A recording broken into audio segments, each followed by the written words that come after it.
মধ্যপ্রাচ্যের রণক্ষেত্র কি দীর্ঘস্থায়ী মহাযুদ্ধের দিকে যাচ্ছে? ইরানের ইসলামী বিপ্লব গার্ড বাহিনীর সাম্প্রতিক এক ঘোষণা নতুন করে তা ভাবিয়ে তুলেছে।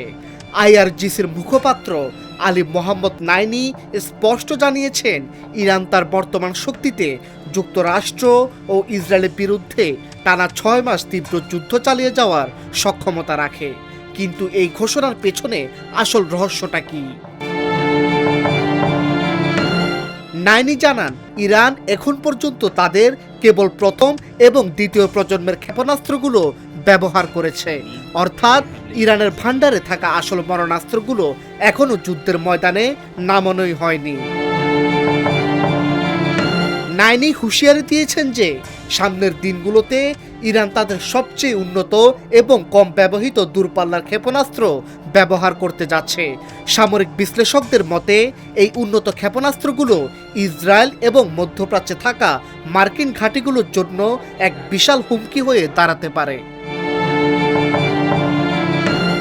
মনে রাখা প্রয়োজন, আইআরজিসি কেবল ইরানের একটি সাধারণ সামরিক বাহিনী নয়।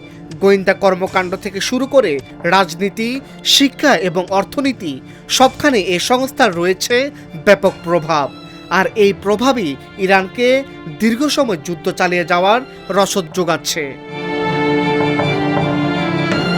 যুদ্ধের এই ভয়াবহতা শুরু হয় গত 28 ফেব্রুয়ারি। তেহরানের স্থানীয় সময় সকাল 9:30 থেকে যুক্তরাষ্ট্র ও ইসরায়েল যৌথ হামলা চালায়। এতে দেশটির সর্বোচ্চ নেতা আয়াতুল্লাহ আলী খামেনি সহ বেশ কয়েকজন শীর্ষস্থানীয় কর্মকর্তা নিহত হন। এই ঘটনার পর থেকে মধ্যপ্রাচ্যের সমীকরণ পুরোপুরি বদলে গেছে। প্রতিশোধ নিতে ইরান সরাসরি ইসরায়েলে পাল্টা হামলা শুরু করেছে। সামনে যুদ্ধের নতুন ভয়াবহতা দেখতে পাবে বিশ্ব। ডেস্ক রিপোর্ট, আজকের পত্রিকা।